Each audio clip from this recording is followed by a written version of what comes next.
Hey guys, this is Danny with Axis Games. I wanted to give you a brief overview of what you can expect to see in Hands of War 3.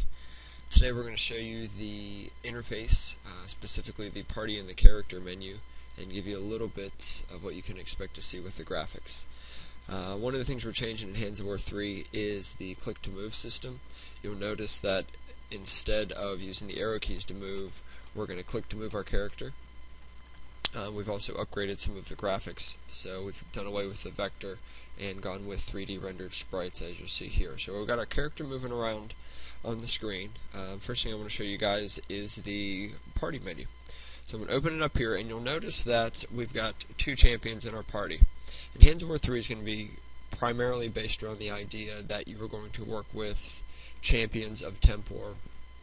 And we've got two to start with right now. You'll start the game by yourself, but you'll quickly pick up a couple. And what I'm going to show you here is some of the features and the party management that you'll be able to do to give you some control over how you manage your party and how you engage encounters. You'll notice that you're up at the top here, and then we've got two champions along the left side. We've got Triton and Aaron. And each faction has their own champion. So as you gain reputation with a particular faction, one of their champions will join your party. Let's look over here at this role first. And we've got tooltips that explain what all the stuff means. The role, each champion can be one of two roles. They'll either be able to deal damage and tank or deal damage and heal.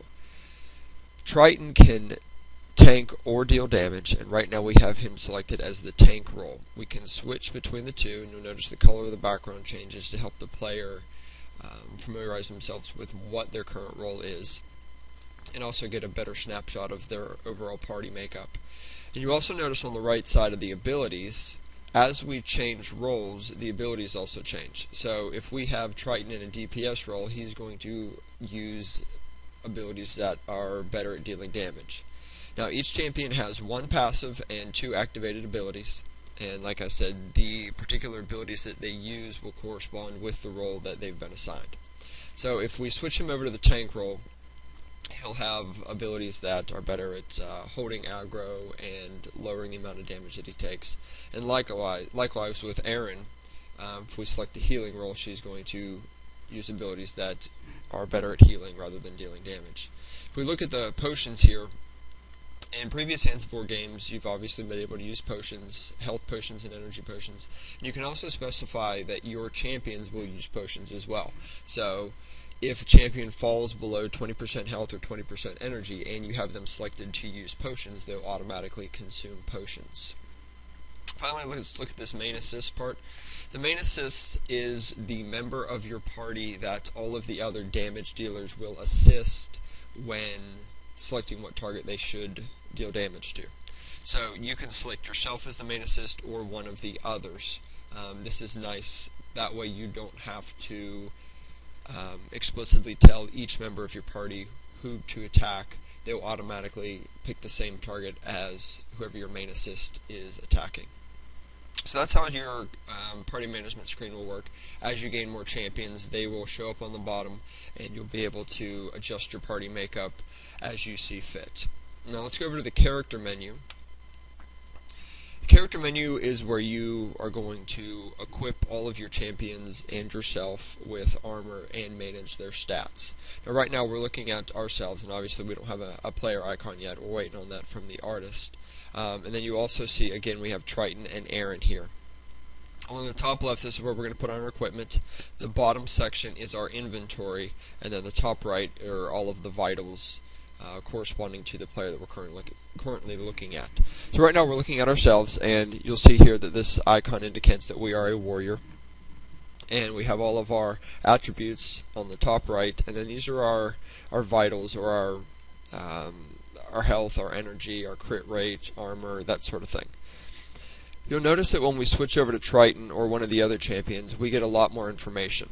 Okay, if you look here at Triton, it shows his primary attributes and then his party role. Depending on the role he is currently in, his primary attributes are going to change. For example, if we switch over to Aaron, her primary attributes are grace and dexterity. as you see here, Grace and Dexterity.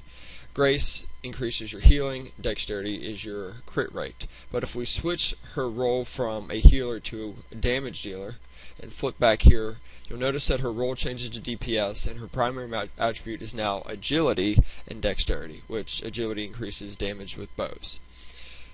This is helpful so that you don't have to always remember what role your particular champion is in and what or how you should allocate your attribute points.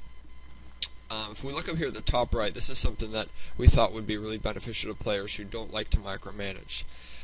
This is the auto apply feature for all of the champions. Whenever you level up, you gain points to apply along any of the attributes, just like in the previous Hands of War games. But in addition to the player being able to do that, you also be able to allocate points for all of your champions. So if you don't want to micromanage all of your champions, you can select this feature that will automatically apply the points that are gained corresponding to the primary attributes. And if you switch party roles, those applications will also switch, so you don't have to mess with that. Now this inventory at the bottom, this is shared among all of your champions. So you'll notice that as I switch, we've got one item equipped for Triton right now. I can take it and put it down here. Then if I wanted to switch over to Erin, I could put that item on her. And we can equip a couple items here for our own character, and then when we switch down to Triton, he's got his own set of gear. This allows us to manage our party's gear individually without having to worry about gear going to waste. So if you get a piece of gear, chances are it's going to fit onto one of your party members. I think that's about it. I promise that the next example or the next video demo that we put out will have some fighting in it. You'll see now that we've got just started coding the enemies at the top, so we've got him and he's kind of wandering, and I'm going to have it to where in the next coming up videos we'll actually be able to fight, and I'll show you how some of the abilities work, which are all in the game. Well, that's it for now. Thanks for tuning in, and look soon for another update.